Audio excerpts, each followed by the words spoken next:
Après, il est devenu ado, élevé par des parents trop potes et pas assez. Ah, vous étiez des parents potes? Ah ouais, mais moi surtout, oui. J'ai jamais été vraiment un père. Je suis plus le copain qu'autre chose. Ben oui, mais même encore aujourd'hui, quand je suis en soirée avec les Naïx, c'est elle qui me surveille plus que moi qui la surveille. Mais véridique, hein. Véridique. J'ai encore 14 ans dans ma tête. J'ai toujours eu 14 ans dans ma tête. Exécuté par qui? Fabrice Florent. Bonjour, bonsoir, bon après-midi à tous et bienvenue dans ce nouvel épisode d'Histoire de Daron, le podcast où chaque lundi, à partir de 6h du matin, je donne la parole à un père pour lui faire causer de son expérience de la paternité. Je suis Fabrice Florent, dans la vie je fais des podcasts d'interviews et de discussions et je crée des contenus. Si vous aimez ce podcast, allez écouter la bande-annonce de celui-ci pour en découvrir plus sur moi et mes autres podcasts.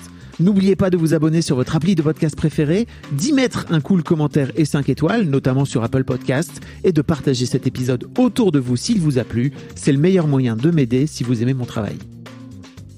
On est donc avec Pietre. Salut Pietre. Salut. Pietre, pour expliquer un petit peu, tu t'es fait kidnapper par ta fille avec qui je travaille depuis quelques mois maintenant. Enfin, en tout cas, elle est attachée de presse. Ouais. Et quand je lui ai expliqué que je faisais ce podcast, elle m'a dit « Ah bon, papa !» Ça serait super, il sera super, tu vois, il a plein de trucs à te raconter. Donc te voilà au micro. Ouais. Alors je vais te briefer d'un truc direct, c'est que j'ai un vilain défaut, c'est que j'ai aucune mémoire. Ok. Elle s'appelle comment déjà ? Bah moi je croyais que c'était Léna, mais j'ai découvert que c'était Lénaïque. Ah oui, c'est ça. Il y a peu de temps. Ouais, c'est ça, c'est ma fille. Ouais. C'est ma louloute, comme on dit. C'est ta louloute ? Ouais, c'est ma louloute. Elle est là à côté. Barre-toi, ne reste pas là, va-t'en. Elle est là. Oui, alors moi je suis comme ça en direct. Non, barre-toi.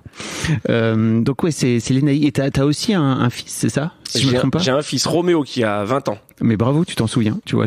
Parce que lui, pour le coup, je le connais pas. Je connaissais pas son prénom. J'aurais pas pu t'aider. Ça va revenir au fur et à mesure. Mais tu vois, ma vie est un peu compliquée. Okay. Un peu dissolue. Pietre, tu travailles à la radio, c'est ce que je disais au tout début. Effectivement, ouais, depuis une vingtaine d'années aujourd'hui. Tu bosses chez Énergie, on a le droit de le dire? Oui, bien sûr. Tu bosses avec Koé, c'est voilà. Ça? Depuis 22 ans maintenant, ouais. Ah oui. Donc, autant que ta fille, à peu près. C'est ça. Pas loin, non? Ouais, bah c'est ça, 99, ouais, c'est ça. Ok. Ouais, mais à la base, je suis pas là aujourd'hui, je suis animateur, mais à la base, je suis pas animateur, moi, je suis auteur. Ok. J'écris des blagues. T'écris des blagues. Voilà. Et je me suis retrouvé donc plus ou moins à force d'écrire des blagues, à intervenir un petit peu à l'antenne. À l'antenne. Et puis aujourd'hui, je suis plus auteur pour lui, je suis plus que animateur. D'accord. C'est-à-dire touriste. Voilà. Au moins vous le savez. Si vous voilà, c'est génial.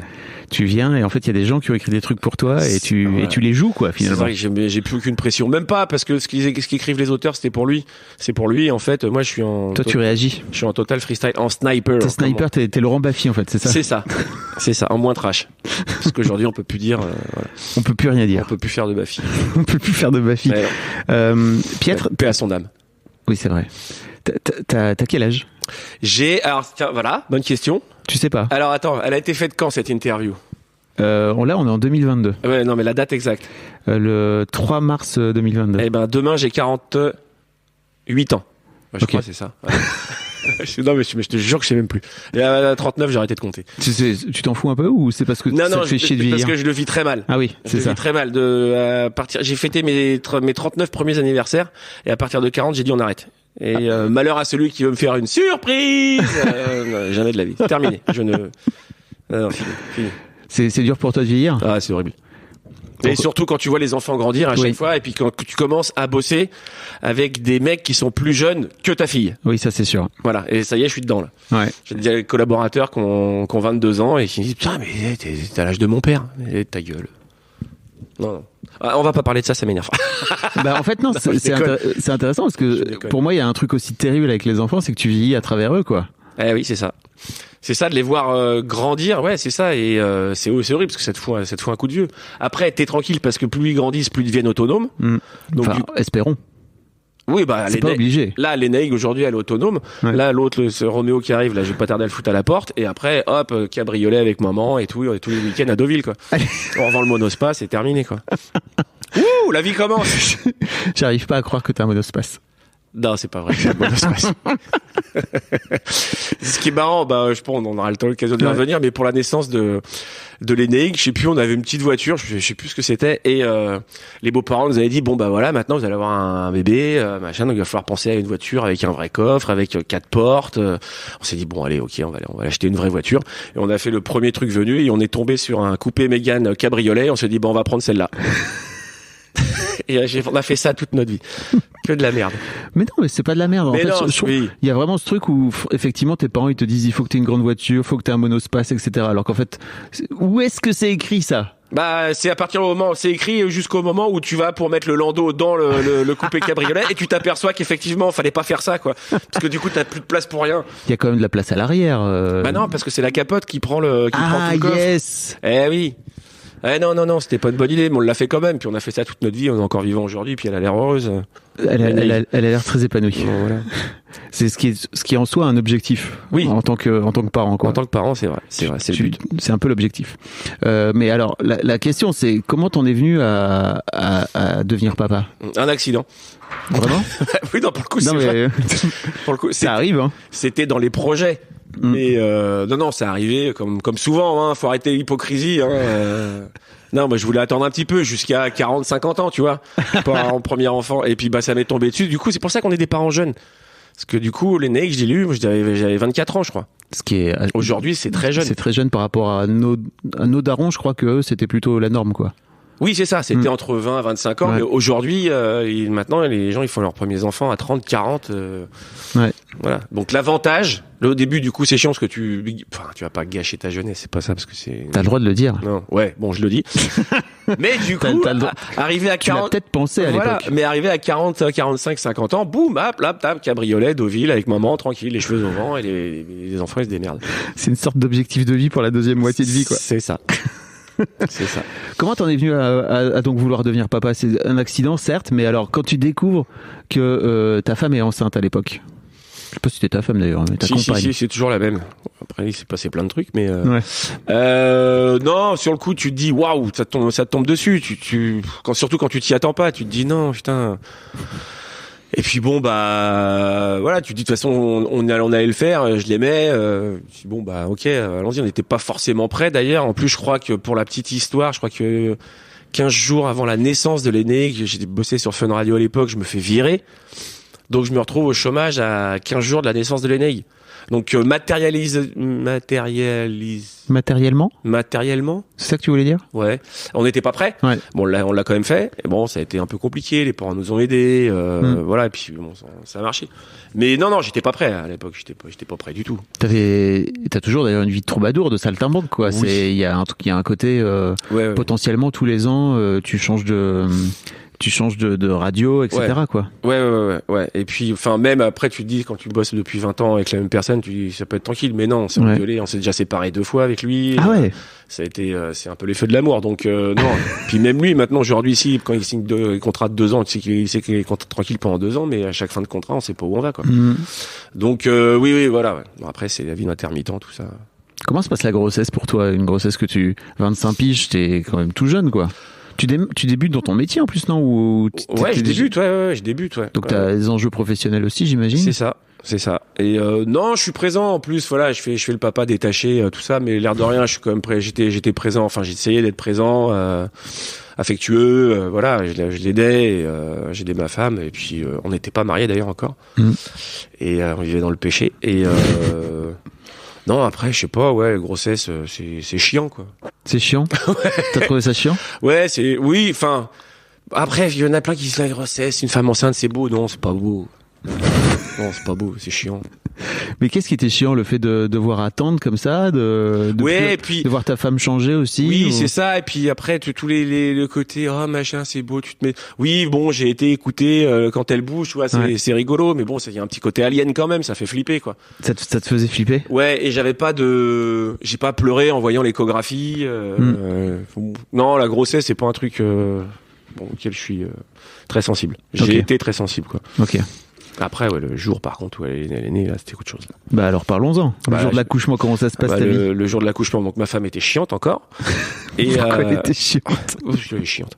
Et globalement, elle est chiante, tu veux dire? Globalement, elle est chiante, ouais. D'accord. Et vous aimez?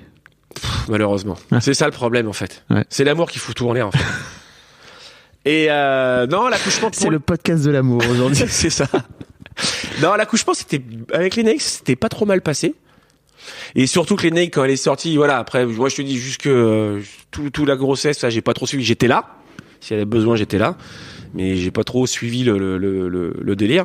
Mais il y avait un truc pour toi ok, comme c'était pas vraiment prévu, t'étais pas vraiment préparé, et donc ça t'est un peu tombé sur le coin de la gueule comme ça, ou? Ouais, mais enfin, je referais ça aujourd'hui, ce serait pareil. Hein. Ok. Parce qu'on en a refait de bon avec Romous. Enfin voilà, le côté grossesse, femme enceinte. Moi, si la période de gestation pouvait durer un quart d'heure, ça serait vachement bien, quoi. Tu vois, je suis enceinte, vite à l'hôpital. J'ai les os qui tombent, boum, et une demi-heure après, le bébé il est dans le landau et là tout va bien. Ouais. Mais c'est vrai que pour les pères, d'une manière générale, on est un peu à côté, quoi. Tu vois, on n'est pas concerné, en fait. Enfin, on l'est, mais on est à côté. C'est super abstrait, on voit rien, on sent rien. Si, on voit l'espèce de ventre bouger. Pour moi, ça fait un peu film d'horreur. Ouais. Bon, après, tu te dis que c'est ta progéniture à l'intérieur et tout, mais bon, puis après, le côté sexuel, je t'en parle pas, quoi. C'est une horreur. Bah, on peut en parler si tu veux. Ouais. Mais je sais pas, on est en train de partir dans tous les sens. Ah là. non, mais c'est un vrai sujet aussi, le sexe pendant la grossesse. Il y a des couples pour qui c'est impossible, quoi. D'autres couples pour qui c'est l'éclate, hormonal, etc. Ouais, mais après, ceux qui font jusqu'au dernier moment, non, je peux pas comprendre. J'ai un collègue en ce moment sa femme est à 8 mois, là. Il me dit, bon, là, ça devient dur, mais on continue. Je dis, Qu'est-ce qu'il faisait? Non, mais tu sais, le vieux truc qui traîne est-ce que t'avais peur T'avais peur de taper dans le front. Ça, c'est vraiment un truc de mec j'ai tellement un sexe immense. Mais oui, mais ça quand tu penses, mais surtout. Non, les filles te disent le vagin, il est assez long, le vagin et tout. Mais déjà, tu sais pas comment je suis monté. Oui. Mais il y a un utérus, tu vois, à la fin, qui est fermé. Enfin, t'es quand même pas loin, hein. Avoue, t'es quand même pas loin. Ouais, je crois pas. Non, mais même. Mais ça, c'est un vieux mythe pour le coup. Oui, c'est un mythe. Je cherchais le mot. Mais non, mais à côté de ça, voilà, une femme enceinte, c'est beau non, déjà, physiquement, à voir. Je trouve pas ça beau, mais après, dans l'imaginaire, effectivement, de tout ce que ça représente, oui, c'est beau. Mais c'est pas attirant sexuellement. Et le problème, c'est que souvent, les femmes enceintes, elles ont beaucoup plus d'envie qu'avant. Oui. Donc, ça, c'est les hormones, hein, c'est bien. Les hormones, c'est ça, ouais. Donc, t'y vas pour faire plaisir, mais bon, c'est t'étais pas à fond. Ah non, non. Ok. Mais moi, j'ai adoré. Vraiment. C'est vrai? Ouais, j'ai adoré. Non. Tu arriverais presque à me dégoûter à rebours, là. Tu vois? Non, mais en fait, je trouve ça intéressant parce que c'est vrai que c'est un truc qui est compliqué, mais je crois aussi pour les femmes c'est compliqué. C'est une période où ça change à toute vitesse. Que se passe-t-il? Il y en a qui le vivent mal aussi, les femmes. Bien sûr. Ouais. Non, c'est sûr. Donc bon. En tout cas, jour de l'accouchement. Tu fais la rencontre. Comment ça se passe pour toi l'accouchement? Déjà, on avait établi un truc. J'avais dit, je serais là avec ma femme pour l'accouchement. Mais j'avais fait construire un mur au niveau des hanches. En parpaing, c'est un truc doublé, sur 2 mètres de haut. J'ai dit, pour rien au monde, je ne passerai de l'autre côté. Ouais. Pour pouvoir essayer de garder une sexualité, tu vois, pour le futur. Parce que ça, c'est pareil. Il y en a ceux qui passent de l'autre côté. Comment tu fais pour après y retourner? Enfin, c'est horrible, c'est juste horrible. Je sais pas, alors c'est une question que je me pose aussi. Moi, j'ai vraiment voulu pas regarder. Il y en a qui regardent et qui filment et qui montrent. Qui montrent après. C'est ça le pire. Aux réunions de famille. C'est eux les pires. Mon Dieu. Et du coup, j'ai respecté cette barrière. Je suis resté digne. Je suis pas tombé dans les pommes. Et tout de suite, quand ils l'ont sorti, il y a 2 trucs qui caractérisent les naïcs, c'est que donc ils la prennent, ils la mettent directement sur le ventre de sa mère. Le premier truc, c'est qu'elle a fait caca sur sa maman. Oh, c'est mignon. Mais non, mais contrairement, après, c'est pareil. Il y a métaphore de la vie. Oui. Mais après, il y a c'est sa mère qui raconte ça à chaque fois. Ouais, mais je me souviens à chacun de ses anniversaires. Ah oui, la première chose que t'as fait, tu m'as fait caca dessus. Et et non, les naïcs, faut se dire une chose, c'est que souvent aussi, quand à la naissance, à l'accouchement, les bébés sont moches. Souvent on le trouve beau parce que c'est le nôtre, mais la plupart du temps ils sont moches. Et les naïcs, autant l'autre était moche. Tu veux dire ton fils, c'est ça? Mon fils était moche. Autant les naïcs, elle était magnifique. Elle avait des petits cheveux bruns là et des yeux bleus, mais et direct quand ils l'ont posé sur le ventre comme ça là, je suis tombé amoureux évidemment quoi. Ouais. Et là, effectivement, ça change tout. Là, vas-y, coupez le cordon que j'aille la montrer à tout le monde. T'as coupé? Ah non, tu l'as pas coupé toi-même le cordon? Si, je crois en plus. Oh. Ouais. Ouais. Tu vois que t'as... Ouais, bah ouais, je participe, tu vois. Tu vois que t'as fait des trucs. Et après, donc, ils l'ont, je sais pas, ils l'ont nettoyé, tout ça, puis ils l'ont mis dans le landau, puis après, j'ai été faire le Roi Lion dehors. Voilà. Ça, je l'ai porté devant tout le monde. T'étais fier de ta Mais fille? grave. Et je te dis, elle était trop belle. Elle avait les yeux grands ouverts, tout bleu, le crâne parfait, avec les petits cheveux. Elle était trop mignonne. Trop mignonne. Je te vois en train de filmer là-bas. on est dans au théâtre et elle s'est planquée derrière un rideau pour filmer. C'est pas paradis. Ouais, c'est ça. Bah, elle le sait tout ça. Ouais, tu l'as. Ah, t'as fait caca sur maman. Oui, bah si elle lui a ramassé. Oui, c'est ça. Elle est contente. C'est tellement une métaphore de la vie, c'est en même temps de te faire chier dessus par tes enfants que c'est le premier truc que tes enfants font. Ouais. Ok, donc très fier. Comment se passe? Est-ce que tu as un souvenir de comment se passent les premiers jours avec ton enfant? Parce que c'est un délire de passer de 2 à 3. C'est-à-dire de 2 à 3. Ah oui, à la maison. Tu sais, dans la famille. Alors, autant elle était super, je sais plus, en plus elle était belle, elle était gracieuse les premières 24 heures, et c'est à partir de là qu'elle a commencé à devenir chiante. Mais après, c'est le défaut des parents de ton premier enfant.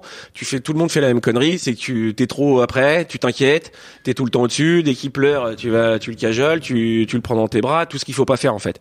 Je sais pas s'il faut pas le faire en fait. Non, mais enfin, qui est-ce qui a écrit ça? On sait pas. On en fait beaucoup trop. La preuve, c'est que tu le fais moins avec le deuxième, et généralement, enfin, c'est vrai. Tu sais, pour nous, c'était le cas.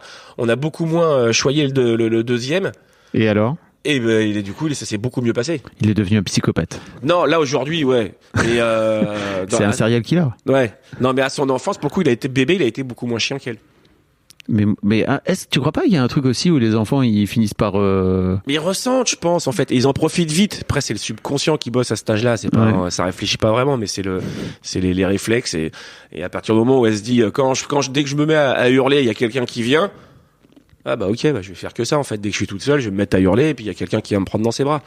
Que si une fois qu'elle a pleuré 1 fois, 2 fois, 3 fois, puis qu'elle a vu que personne venait, elle s'est dit bon, je vais peut-être me détendre, ça sert à rien, puis je verrai ça plus tard. Sauf que du coup, elle faisait que de pleurer. Et puis le coup de la chambre avec le parquet, on habitait à Agnières, à côté un petit appartement, un vieil appartement haussmannien avec le vieux parquet là. Ouais. Et évidemment, tu la couches, tu mets une demi-heure, 1 heure à l'endormir. Avec ses petites chansons et tout. Je te la chanterai. Et que je lui chante encore. C'est quoi la chanson? Et attends, je suis. Ok. Et je l'endormais et tout. Et après, tu te dis hop, et là tu repars, ça s'endort. Et là, hop, t'as pas repéré la dalle qui grince. Ah. Et là. Et là, hop, tu y retournes. La chanson, je suis auteur, hein, donc tu vas voir que au niveau du texte, c'est. C'est une chanson que t'as écrite? Ouais, que j'ai pas écrit. Donc pour une chanson pour l'endormir, c'est jamais des chefs-d'œuvre, hein, tu vois, c'est pas des Stromae quoi. Alors, t'es prêt? Ma petite louloute que j'aime d'amour, c'est ma petite louloute à son papa que j'aime d'amour. Ma petite louloute à son papa, c'est ma petite louloute que j'aime d'amour à moi. Tu vois, il y a des petites variantes, tu peux faire des petites variantes. Voilà, et je chantais ça pendant des heures. Et aujourd'hui, quand elle redort à la maison, qu'il est 13h et qu'elle est pas levée, soit je la réveille à la Michael Youn avec le mégaphone, ou alors quand je sais qu'elle est pas bien ou que machin. Quand tu veux être gentil. Quand je veux être gentil, je lui fais des câlins et je lui chante ça. Ok. Voilà. Ok, donc début un peu rock'n'roll. Non, ça a été, mais en plus pour le coup, alors on débutait dans la vie, si tu veux, professionnelle. Oui. Donc effectivement, j'étais en début de carrière, ma femme aussi. Donc on bossait beaucoup tous les deux, et du coup les grands-parents et les arrière-grands-parents étaient là, et l'aîné a beaucoup été gardé par ma mère. Ok. Voilà. D'accord. Donc elle a un rapport très affectif avec ma maman. Ok. Qui nous ont beaucoup aidés, parce que sinon c'était compliqué, ça nous aurait coûté une fortune en nounou. Donc les grands-parents étaient jeunes retraités. Il y avait aussi son arrière-grand-mère qui vivait à Gennevilliers à côté, et du coup elle passait un peu de temps aussi avec elle. D'accord. Ça nous arrangeait bien. Et toi, t'arrives à creuser ton truc dans ta vie professionnelle, c'est ça, tout en conciliant ta vie de papa? Ouais, du coup, ouais. Non, ça se passe bien parce que du coup, bon, je dis elle est chiante, mais bon, après c'était un enfant, tu vois, commence à faire sa vie. Je sens que tu dis beaucoup des blagues pour pas parler sérieux. Oui, c'est vrai. Oui, c'est vrai. Je sais pas faire. Mais non, tu vois, elle fait sa vie. Moi, je fais ma vie de mon côté. Après, j'étais quand même beaucoup très présent avec elle. Enfin, je lui faisais prendre ses bains. Je la couchais, je la changeais, je la promenais. Enfin voilà, quand j'étais là, j'étais pas sur FIFA, quoi. C'est ce que je veux dire, quoi. Oui. Voilà. Sur FIFA, oui, effectivement. Non, parce qu'il y en a qui font ça, quoi. Bah oui, bien sûr. Ils sont pas là la journée, quand ils rentrent, ils veulent s'occuper de leur gamin et se mettre sur FIFA. Non. C'était important pour toi de t'occuper d'elle, vraiment, de prendre soin d'elle? Ouais. Et puis après, c'est pareil. Après, j'ai pas un rapport super affectif avec les enfants. En fait, j'aime pas les enfants. Ouais. J'aime bien les miens. Ouais. Mais en fait, ça m'est venu en vieillissant. Au début, j'aimais bien les enfants. À cette époque, encore à cette époque, j'aimais bien les enfants. J'ai commencé, avant d'être auteur, animateur radio, j'étais animateur de centre, colo, okay. etc. Mais j'étais je t'imagine tellement là-dedans. Ouais, mais déjà, j'étais plus sur les ados. Ouais. Les petits, tu vois, à 5 ans jusqu'à 12 ans, c'est bruyant, c'est chiant. Voilà. Bon, après, voilà, moi, les miens, je m'en occupais. Et après, quand on allait en vacances, je m'occupais, à la plage, je m'occupais aussi de ceux des autres. Ah, sur la plage, tu repartais sur l'animateur. Je faisais des concours de château de sable avec les parents qui bronzaient, qu'on n'avait rien à foutre de leurs enfants. Bah, moi, je prenais les enfants des autres et je faisais des concours de château de sable. Ah ouais, donc tu vois que ouais, ça m'est venu après cette aversion pour les enfants. Ok. Ouais. Mais pourquoi? Parce qu'on est trop sur cette planète déjà. Il y en a trop des enfants. Et tu vois, je vieillis, je deviens un vieux con. Ah ouais, ouais, et puis les enfants. J'ai pas l'impression que tu deviens un vieux con. Si, un peu. Et après, je pense que les enfants, on aime les nôtres, mais pas ceux des autres. Faut arrêter l'hypocrisie, quoi. Et les enfants, c'est chiant. Puis les parents qui te parlent de leurs enfants. Ah putain, mais toi, mon pauvre, ton podcast, c'est le dernier truc au monde que je ferais. J'en ai tellement rien à foutre de la vie des enfants des autres. Mais moi, je demande pas la vie des enfants des autres. Je demande la vie des darons. D'accord. Et ça, les darons, okay. Souvent, les darons, ils parlent pas beaucoup d'eux. Ouais, c'est vrai. Tu vois. Ouais. C'est pas. Non, c'est pas. Il ferait mieux de parler d'eux parce que je trouve que les parents parlent trop de leurs enfants à leurs amis. C'est vrai. Tu vois, on est d'accord. Ça change à un moment donné dans ta relation aux autres. T'as un vrai truc de. En fait, les enfants finissent par devenir le sujet et en fait, tu finis par plus du tout parler de toi. C'est ça. Et en plus, c'est insupportable. Tu regardes les réunions quand tu fais des réunions, des dîners avec tes amis, surtout quand ils sont en bas âge. Ça ne parle que de ça. Ouais. De couches, de machin, d'école, et moi la maîtresse, et moi elle m'a fait ça, et moi elle m'a... J'ai la même chose à la maison. Qu'est-ce que tu me parles des tiens? Oui, c'est à peu près la même chose. Et en plus, tu vas essayer de me le vendre en mieux que tes enfants sont mieux que les miens. Ah oui, ça c'est sûr. On est d'accord. Il y a un peu une compète. Un peu malsaine. Donc, moi, mes amis sont briefés. Et ils savent que... Non, les photos... Et comment ils l'ont pris quand tu leur as dit, en fait, j'aimerais bien que tu arrêtes de me parler de tes mômes? Juste parle-moi de toi. Après, ouais, j'ai le biais des médias, j'ai le biais de la radio pour le faire savoir déjà. Donc ceux qui me connaissent un peu, qui m'écoutent sont au courant. Tu leur envoies des extraits. Et puis après, mes amis proches, ils l'ont appris au fur et à mesure, quoi. Après, tu le dis sous forme de blague, tu vois, mais bon, il y a, même comme tu disais, même derrière la blague, il y a toujours un fond de vérité. Ouais. Mais oui, voilà, puis les photos. Ça m'énerve. Les photos de ton gamin, tu sais, les 40 photos de ton gamin au parc sur le petit cheval. Oui. Tu m'en montres une, ok, mais les 39 autres derrière, c'est les mêmes. On perd du temps, là. Avance, parle-moi d'autre chose, tes impôts, j'en sais rien, d'un truc. De tes impôts. Je sais pas. Mais, c'est un vrai sujet important. Mais les 39 photos de ton enfant sur le petit cheval, je m'en fous. Et du coup, par contre, je l'impose pas aux autres. Oui, mais j'espère. Tu vois? ça vraiment, là, tu seras un connard. Hein. C'est vrai. Je déteste ça, mais je le fais aux autres quand même. Je pense à le faire. C'est quand même, c'est mieux, tu vois. Ouais. Ok. Et comment à ce moment-là vient l'envie de faire un deuxième enfant? Un accident? Non. Mais si. Mais c'est pas vrai. Mais si. Le deuxième. Mais vous connaissez la contraception, les enfants? Enfin, ouais, mais non, mais c'était le même délire. On était bourrés. Non, mais c'était le même délire. On savait qu'on voulait en faire un deuxième. Après, on savait pas trop quand, donc il est arrivé. Pour le coup, le Renault, quand il est arrivé, ça a été beaucoup moins le choc. Ouais. C'était ok, c'est maintenant. Ah, c'est maintenant, d'accord. Bon, voilà. Ok. Bon, on va racheter. Du coup, on va avoir besoin du monospace. Et du coup, on a racheté un coupé cabriolet. C'est vrai. Non, mais on n'avait pas pris les bonnes voitures. Si, j'en ai acheté un quand même une fois, un monospace. J'en ai acheté un justement pour la naissance de Roméo. Je dis pas de conneries. Et je l'ai gardé 6 mois et j'ai dégagé. Ça a l'air con dans un monospace quand même. Bah, je sais pas. Ouais. T'es pas obligé d'acheter un monospace pour... Bah, à l'époque, il n'y avait pas les SUV. Ah oui, c'est vrai. Donc t'avais pas le choix. Ou c'était le break ou le monospace quoi. Bah, tu pouvais aussi acheter genre une voiture berline classique, quoi, tu vois. Ouais, mais faut des haillons. Pas des coffres. Pour les coffres. Eh ouais, mais c'est ça la logistique d'un bébé. On se rend pas compte, c'est hallucinant. La logistique, en fait. Le truc en lui-même, il est tout petit, mais le bordel qui va autour, on se rend pas compte. Le landau, le cosy, les biberons, le sac, le machin, le truc. Voilà, la nounou. Parce qu'il faut la mettre dans le coffre avec. Faut la mettre dans le coffre avec la nounou. Non, ouais, voilà. Comment ça comment t'apprends que ton fils est un fils? À la naissance ou tu l'apprends avant? Non, on avait demandé avant, Ouais. à l'échographie. T'es content d'avoir un fiston ou... Bah oui, c'est l'idéal. Là, j'avais ma fille, la fille à papa, c'était génial. Et après, je me suis dit, maintenant, faut un mec, Faut un bonhomme, quoi. Un mec qui parle voitures et foot, quoi. Ouais, parce que c'est sûr que Léna, tu dois pas... Une voiture et foot, non, c'est pas le. Et du coup, mon fils Roméo, pas du tout non plus. Eh ben voilà, tu t'es fait avoir. Tout raté. Je suis dégoûté. Est-ce que tu étais passionné de voiture et de foot ou... Pas du tout. Ah oui, non. Pas du tout. J'aime bien jouer le beauf. Ah. J'ai remarqué. Enfin, je dis ça, mais si, j'aime quand même le foot. Je suis un fervent supporter du PSG. Laisse-moi, laisse-moi deviner, du Paris Saint-Germain ou de l'Olympique de Marseille? Ok. J'ai fait mon premier match au parc à 6 ans. Ah ouais? Ouais. Et tu continues là aujourd'hui? Ouais.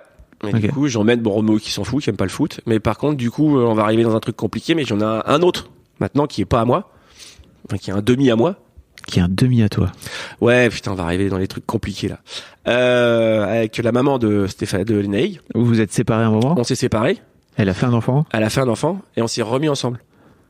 Et donc, Du coup, je pensais être sauvé. Moi, le coup, je te parle depuis tout à l'heure, je fais le beau avec le cabriolet, Deauville et compagnie, on va se barrer en week-end. Sauf qu'il y en a un autre qui est arrivé entre temps et là, il a 14 ans.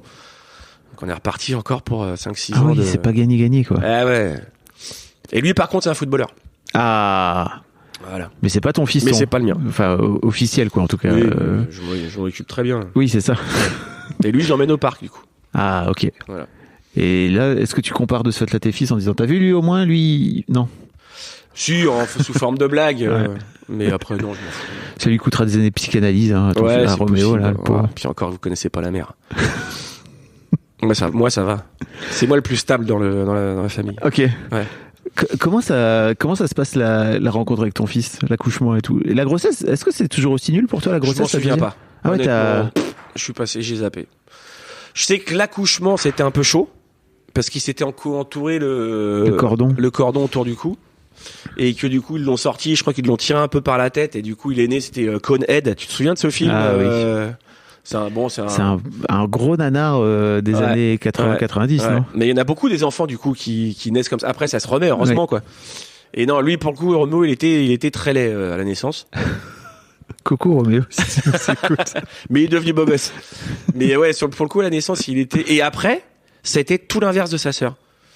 C'est-à-dire que lui, il a été vraiment bonnard. Il nous a jamais emmerdé. Toujours le sourire. Il faisait marrer tout le monde. Oh, il est trop mignon et tout. Et non, pour le coup, lui, c'est après qu'il est devenu con. Comment ça? Non, enfin, qu'il est devenu con. Faut que je fasse attention à ce que je dis. Non, mais non, mais après ton enfant réglera ses comptes en temps mais voulu. non, mais avec après toi. il est devenu ado, élevé par des parents trop potes et pas assez.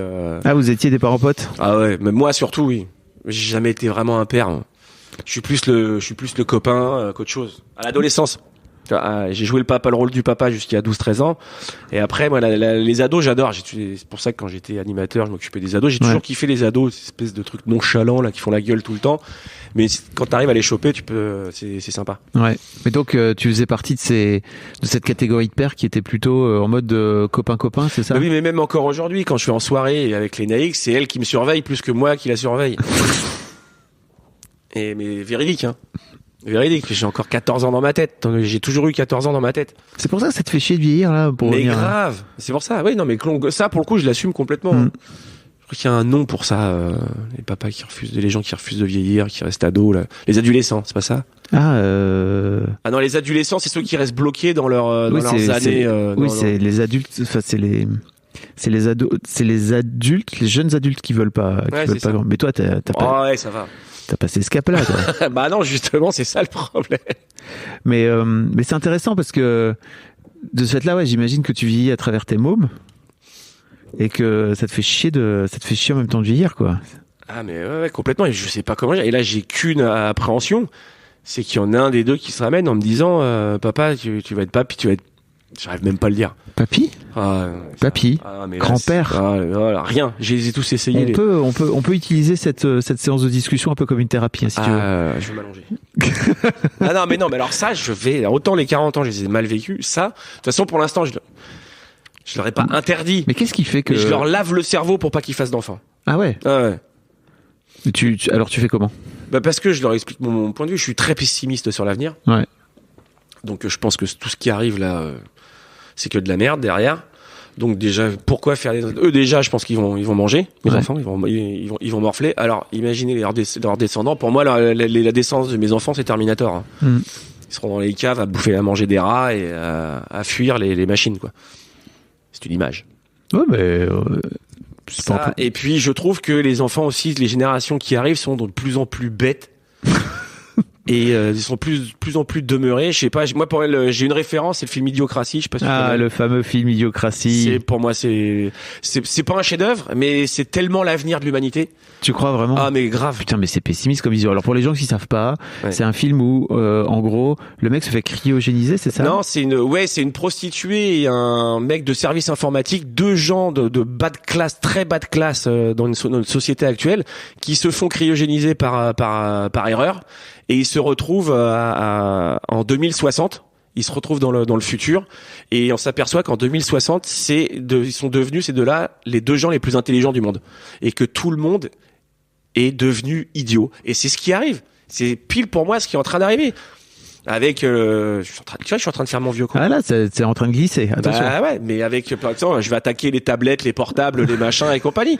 Mais en fait, c'est ça. Mais donc t'as pas 14 ans quand tu dis que t'as 14 ans. Bah là, ça, c'est mon côté, justement, vieux con où j'essaie de... Si t'avais 14 ans, tu serais sur TikTok en train de faire des chorés.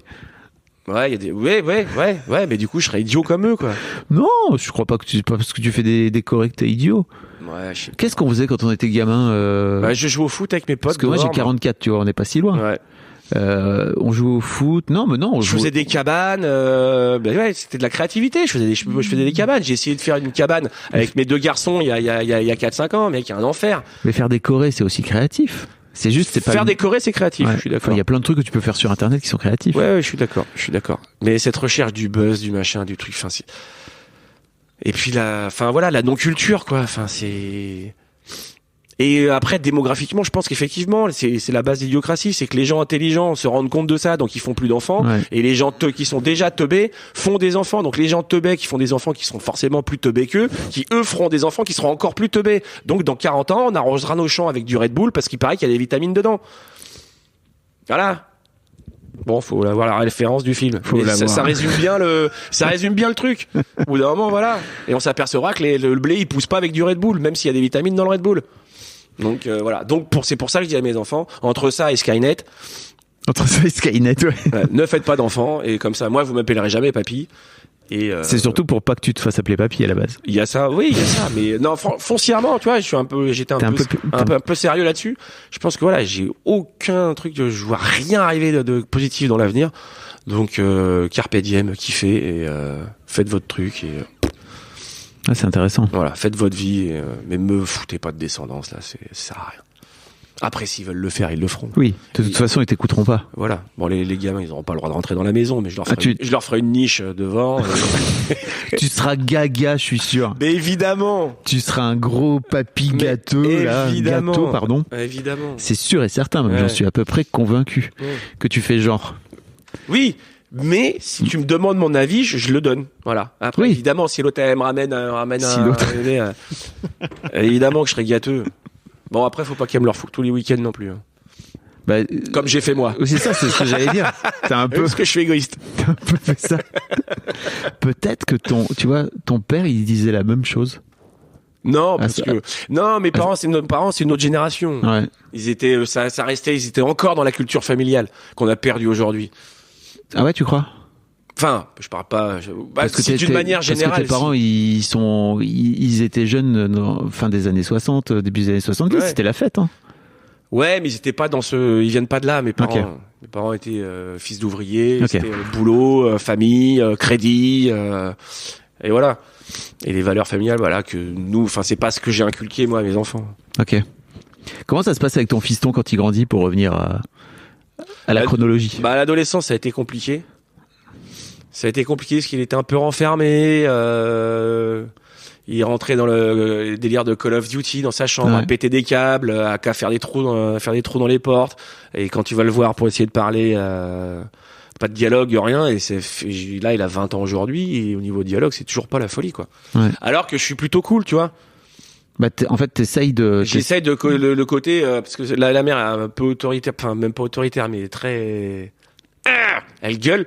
Ma femme elle gueule énormément, et du coup moi j'essaye de temporiser en disant bon je vais tenter le dialogue, mais bon il y a rien qui est jamais trop passé, donc ouais, mais je sais très bien qu'il va revenir vers moi parce qu'il a bon fond, Ouais. mais c'est Mais c'est dur. carapace là qui est compliqué avec les naïgs. Ah bah oui. Mais peut-être qu'il fait aussi en miroir, quoi, tu vois. Mais après, enfin, ça a été compliqué parce que pendant notre divorce, moi j'ai récupéré les naïgs Ok. à Paris. Donc période jeune papa divorcé, j'avais beaucoup d'argent. J'étais jeune divorcé, un bel appart à Paris. Bon, autant te dire que Elle avait quel âge? elle avait 14 ans. Ok. Ah oui, donc en pleine ado. Ouais, donc ça a été un petit peu la fête à la maison.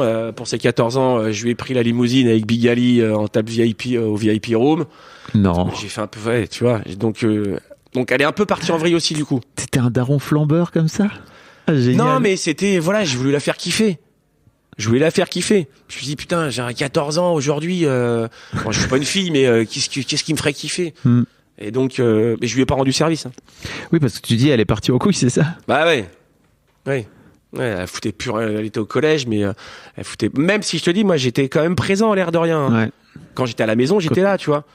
Mais elle a une fille de 14 ans à Paris, à l'arrivée de la campagne. Une fois qu'elle s'est faite au truc, elle a fait sa petite pétasse et voilà, avec les copines, les machins, elle fumait des pétards, picolait en cachette, elle se barrait la nuit.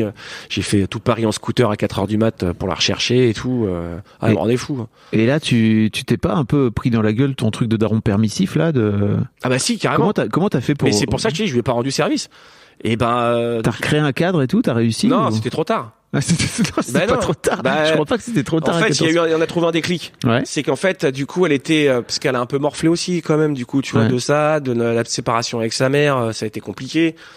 Le papa qui fait n'importe quoi, qui rentre à 5h du mat, pendant que qui met les platines et qui se met à mixer avec les potes dans le salon, tu vois. Alors qu'elle, elle est au collège. Ouais, elle est au collège, elle dort dans la chambre à côté, tu vois. Donc elle a Mais pas pourquoi mal. t'avais besoin de partir en couille aussi, toi, de ton côté? Bah ouais, tu vois, enfin, t'as vécu de 21 à 33 ans, 32 ans avec en banlieue dans un truc un peu, tu vois, cadré avec ta femme, tes enfants, la voiture et tout. Et là un jour tu te retrouves, t'as plein d'argent dans le portefeuille, t'es en plein Paris, t'es célibataire. Ok. Tu vois. Mais du coup, c'est pour ça que je lui ai pas rendu Mais tu service. voulais récupérer ta fille, c'est ça? Oui, ou alors oui, c'était oui, parce que à l'adolescence, vu que la mère est très c'était dur entre elles, c'est ça? Ah bah ça passait plus du tout. Ok. Donc c'est pour ça que je l'ai prise en fait. Déjà j'étais content de la prendre avec moi, mais Ouais. c'est surtout par nécessité. Je dis avec ta mère je la connaissais. J'ai toutes les deux. Ça, l'adolescence ça va pas le faire quoi. Ok. Mais donc de ce fait-là, tu l'as récupéré. Je l'ai récupéré, mais du coup l'autre Roméo il a vu ça, il était plus petit, mais il a vu que sa sœur elle avait la One Again Ouais. à Paris, que je lui payais des trucs, les machins et tout. Après moi quand je voyais Roméo, je le prenais le week-end quand même. Ouais. Je les avais tous les deux et je les emmenais tous les deux. Il y avait pas de rapport de. Mais lui je pense qu'il l'a pris un peu comme ça. Roméo, il s'est senti un peu il a une petite en décalage. jalousie envers pas sa sœur, mais il m'en veut un petit peu à moi Ok. d'avoir plus gâté sa sœur à chaque fois. Et c'est vrai que parce que j'ai plus d'affect, beaucoup plus d'affect avec les naïcs qu'avec lui, mais parce qu'elle me l'a donné aussi ça. Ouais. Tu sais aujourd'hui les naïcs, t'as pas vu là mais quand on est arrivé, les naïcs à chaque fois que je la croise dans Paris, c'est alerte à Malibu, c'est on court au ralenti. Et elle me saute dans les bras et tu vois comme si Ouais. elle a 23 ans. Ouais. Et t'as pas envie de... T'as essayé, t'as pas envie, c'est dur de recréer un lien avec ton fiston? Mais ça reviendra. Ouais. Je m'inquiète pas. Il m'en veut pas. C'est pas un traumatisme non plus. Mais en fait, et je pensais qu'on aurait beaucoup de points communs. Et bizarrement, en fait, c'est des potes qui m'ont fait remarquer ça. Je disais que voilà, avec mon fils, j'arrive pas à communiquer. On n'a pas les mêmes délires, les machins, enfin les trucs et tout. Parce que lui, à part faire boum boum, faire mettre du son dans sa voiture et taper du pied avec ses potes en écoutant de la techno, prendre des trucs dans la forêt, il y a que ça qui le branche. Et je raconte ça à un de mes meilleurs amis. Il dit tu faisais quoi toi à 20 ans? Ah bah j'étais dans la forêt à prendre des trucs, à mettre du son dans ma voiture, à taper du pied, à faire boum boum. Mais du coup moi, mais t'as 30 piges de plus là. J'ai 30 ans de plus et je viens de comprendre que je faisais exactement la même chose. J'étais exactement, déjà physiquement c'est le même que moi, et je faisais exactement la même chose. Sauf qu'aujourd'hui en tant que père, je le comprends pas. Ça m'énerve, ça m'inquiète, tu vois. Et du coup, alors que effectivement en fait, il aurait peut-être fallu faire un travail sur moi-même parce que j'étais exactement le même en fait. Ouais. Sauf que j'aimais déjà le foot et lui il aime pas le foot. Ça, c'est pas si grave le foot. Non, c'est pas. Mais il n'y a pas un médecin pour ça. Il n'y a pas un médecin pour faire aimer le foot. C'est plutôt une qualité de ne pas aimer le foot, hein, tu sais. Il y a un vrai truc de, ok, comme tout le monde aime le foot, tu vois. Je me dis, quand t'as un mec et que t'aimes pas le foot, je trouve ça plutôt cool. Non, mais je dis ça en plus, je suis même pas vrai. Si, juste le PSG, j'aime bien. Juste le PSG. Voilà, ça, c'est Kylian. Kiki, si tu nous écoutes. Ça fête si tu m'écoutes. Ça fête Suzic. J'ai pas. Milieu de terrain des années 90. Ah ouais. Putain, le mec, il est à l'ancienne, quoi. Moi, je me souviens de Joël Batz. Ouais. Il était au PSG, non? Ouais. D'ailleurs, mon père, une petite anecdote magique. En fait, mon père, il avait une entreprise de marquage publicitaire. Ouais. Et en fait, j'ai fait les premiers matchs, je les faisais sur la pelouse, parce que mon père, il écrivait les pubs, tu sais, sur les. Oh, dingue. C'est lui qui faisait les pubs à la peinture. Et moi, quand j'avais 14-15 ans, après, du coup, l'été, je bossais, je faisais les calicos et on allait les poser sur le. Oh là là. On allait les poser sur le terrain. Et un jour, je crois que c'était la finale de la Coupe du Roi, la Coupe du Roi. Putain, comment ça s'appelait? C'est un truc qui n'existe plus. Et on arrive vraiment à la bourre au dernier moment et on est en train de poser les trucs les joueurs sont déjà sur le terrain et nous on est en train de poser les calicots, comme on appelait ça. Et c'était la demi-finale et derrière il y a le PSG qui jouait. Et au moment de sortir du terrain, les mecs de sécu nous disent non, c'est trop tard, vous pouvez plus sortir. Et là on se retrouve sur la pelouse, derrière les barrières, avec les mecs du PSG qui jouaient juste derrière, qui étaient là à la cool en train de voir le match, quoi. Et d'un seul coup, il y a mon père qui me fait, alors que c'est lui qui m'avait emmené, ce con, qui pendant des années au parc, et regarde, il me fait trop fort pour pas que ça s'entende pas, et il fait regarde derrière, il y a Rocheteau. Et je me retourne, je vois mort de rire, je dis papa, c'est Joël Batz. Et le Joël Batz qui était assis sur le truc, mort de rire. Putain, la honte de ma vie, papa. Je t'en voudrais toute ma vie. Rocheteau et Joël Batz, quoi. Non. Bon, ils étaient frisés les deux, c'est pour ça. Oui, c'est ça. Bon, si vous êtes jeune et que vous ne l'avez pas, c'est deux joueurs des années 80. 80 et 90, du coup. 90, Joël Batz, c'est la génération d'après. En équipe de France, notamment. Qui ont fait les beaux jours. Ouais, des bleus. Des bleus. Ouais. Ok. Est-ce que, tu disais que c'était, comment ça s'est passé, comment t'as réussi à récupérer, entre guillemets, cette, Léna, comme tu dis, à un moment donné, elle est pas. Ah oui, bon, on était là-dessus. Et en fait, le déclic, j'ai capté, en fait, que du coup, comme elle avait beaucoup mûri, parce qu'elle avait dû se faire son truc de son côté, même si j'étais là, mais bon, elle était beaucoup plus mature et elle avait redoublé sa troisième. Et en fait, ses copines étaient passées en seconde. J'ai vécu la même chose, moi. Toutes ses copines étaient passées en seconde et elle était restée en troisième. Et ça, elle l'a super mal vécu. Et en fait, je me suis dit, voilà, elle était beaucoup trop mature dans sa tête, même si elle faisait beaucoup de conneries, mais elle se sentait beaucoup plus avancée que tous ceux avec qui elle était. Et du coup, j'ai dit, attends, on va arrêter les études. De toute façon, le premier truc, c'est pas ton truc. Je l'ai mise dans un lycée professionnel privé, très connu, dans le 7e, je sais plus comment ça s'appelle. Et là, à l'entretien, mec, parce que je lui avais dit, son dossier était pourri, et je lui avais dit, Léna, là, t'as pas le choix, on va faire l'entretien avec la directrice. Faut que tu donnes un peu parce que ton dossier il est pourri. Donc, et à cette époque-là, elle me donnait rien. Je sais qu'elle me donnait rien. Et à cet entretien, elle a capté que là, elle pouvait, quand elle est rentrée dans l'établissement, elle a vu les autres, en costume, les filles bien, enfin, tu vois ce que je veux dire, elle s'est projetée. Et là, en une demi-heure, sa vie, elle a changé. Et elle m'a fait un entretien, mais hallucinant. Et elle est passée, donc elle est rentrée, elle a été acceptée. La directrice l'a prise sous son aile, elle l'adorait. Elle s'est retrouvée déléguée de classe, enfin la totale. Elle est passée de dernière de la classe à première de la classe jusqu'au bac. Elle a eu son bac avec mention et tout. Et ce jour-là, c'était même avant même qu'elle fasse son premier jour, au jour de l'entretien, elle s'est recadrée et elle est partie, elle a foncé. Et aujourd'hui, pour faire ce qu'elle fait aujourd'hui, enfin tu vois, elle est et à la limite maintenant, aujourd'hui, ce qu'on lui reproche, elle a trop d'énergie. Donc il faut qu'elle se cadre. Et mais tout l'inverse. Elle est passée de machin, c'est bon. Ok, c'est parti. Alors, qu'est-ce qui se passe? Je peux vous aider? Ouais, et toi, en tant que père, tu peux, et en tant que parent d'ailleurs, tu peux rien faire d'autre que de juste accompagner. Ah bah là, et après... dès que j'ai vu ça, je fais voilà, ok, vas-y, je t'accompagne. Et j'ai plus rien besoin de faire. Elle s'est drivée toute seule et ouf, elle est partie jusqu'au bout, quoi. Maintenant, j'attends ça avec Roméo. Ça viendra. Ça viendra, c'est ce que je me dis. Ouais. Non, c'est pas le cas encore. Mais voilà. Non, pour coup, et après, Lenaï, elle est partie tout droit jusqu'à aujourd'hui, quoi. Je suis fier de ma peloute. Est-ce qu'il y a un truc que tu voudrais lui dire à Roméo s'il écoute ce podcast? Parce que c'est dur de parler avec lui, j'ai l'impression. Oui, mais je sais que ça viendra et je sais qu'il a bon fond, moi aussi. Il faut juste que on a ce décalage et que. Il vient d'où ce décalage, tu crois? Ça te fait... Je pense que c'est moi qui ai vieilli. Tu vois, et quand je le vois avec ses potes là qui ressemblent pas à grand chose, à s'enfermer dans la voiture, à écouter de la techno, à fumer des pétards, je me dis putain, avance quoi. Parce que là il avance pas. Mais c'est peut-être sa manière d'avancer, je sais pas. Donc il y a un moment, il a 20 ans, moi j'ai fait un peu mon job, je suis là s'il a besoin, il le sait très bien.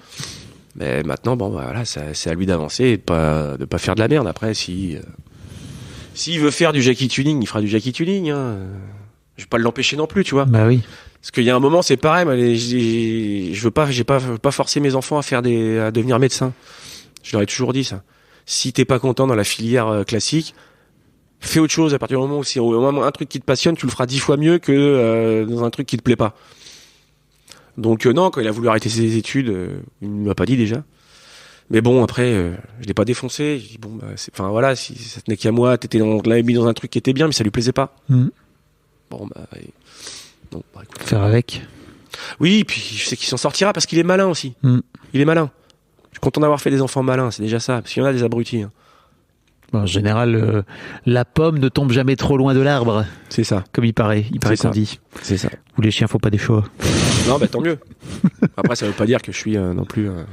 Est-ce qu'il y a un truc que tu aurais bien aimé qu'on te dise sur la paternité et que tu aurais bien aimé savoir avant de le devenir? Non, parce que les conseils, tu sais jamais s'ils sont bons ou pas. Donc non, ça fait partie. Moi, je prends la vie comme ça, comme elle vient. Donc la paternité, je l'ai prise pareil. Si je suis pas trop con, je vais m'en sortir, tu vois. Si je suis pas trop con et que j'ai bon fond, je devrais m'en sortir. Voilà. J'ai une dernière question pour toi. Oui. Imagine tes enfants tombent sur ce podcast dans 10 piges. Qu'est-ce que tu as envie de leur dire?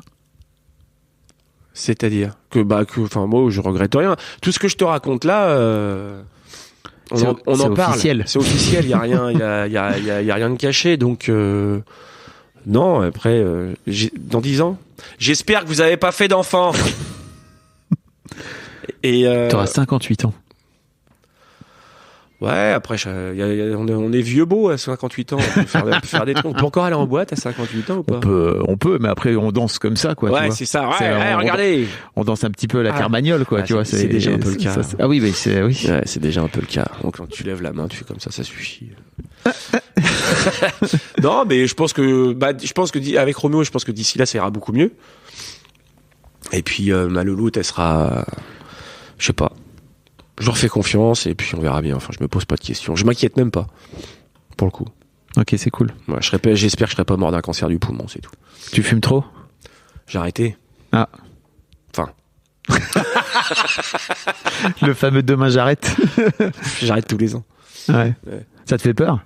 Ouais. De mourir? Ouais. Pour le coup. Après, je me dis que j'en ai bien profité. Hein. Même ce qu'on en parlait on en parlait encore hier avec Koé, même si jamais l'autre fou il nous balance, il appuie sur le bouton, on se dit que bon, nous après il y en a qui ont morflé, mais nous c'est bon, déjà à notre âge on en a déjà bien profité. J'ai déjà vécu énormément de choses, plus que beaucoup dans toute une vie, donc maintenant après j'aspire peut-être un peu à de tranquillité aussi, tu sais, Candide. Ouais. Ça y est, j'ai fait le tour du monde. Ouais. Je vais m'occuper de mon potager maintenant. C'est ça que tu voudrais faire, t'occuper de ton potager? Ouais. Okay. Ouais, c'est le but. Je suis un peu jeune encore, des fois. Tu sais, j'ai envie de me lancer maintenant, mais c'est encore trop jeune. Ouais, j'ai encore avant le potager. Enfin, je l'ai déjà le potager. Attention, je l'ai déjà. Mais je me forme pour avoir un potager de compète. On est quand même dans la compète, même dans le potager. Ouais. Quand je serai vieux, je veux un potager de compète. Donc là, je me forme, je fais des conneries, tu vois. Mais oui, il y a un moment, je vais avoir besoin de calme. Parce que j'ai une vie mouvementée. Donc, le truc, c'est qu'il faudrait pas que je me lance au moment de me dire, allez, je me lance dans le calme, je vais profiter, et que là, la maladie me tombe dessus, quoi. Donc c'est pour ça que je mange des baies de goji tous les jours. Ah. Et je vais en cultiver même. Je te jure que c'est vrai. C'est mon prochain objectif. Cultiver de la baie de goji. Ça va être bien, ça. Merci Pietre. De rien. Super. Vraiment. Ça fait déjà 1 heure? Bah, pas loin, écoute, 50 minutes, bon, c'est cool. Ouais, c'est bien. Un grand merci à toi. Bah, merci à toi. Salut. Ciao.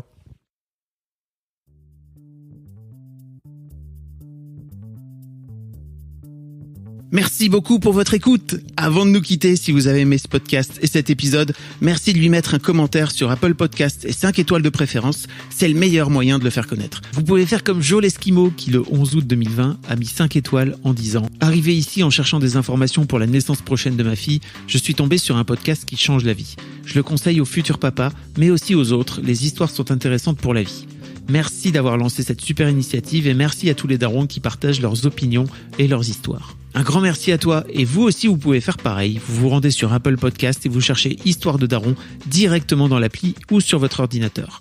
Merci à vous et rendez-vous tous les premiers et troisièmes lundis de chaque mois à partir de 6h du matin pour un nouvel épisode d'Histoire de Daron. Un grand merci à vous pour votre écoute.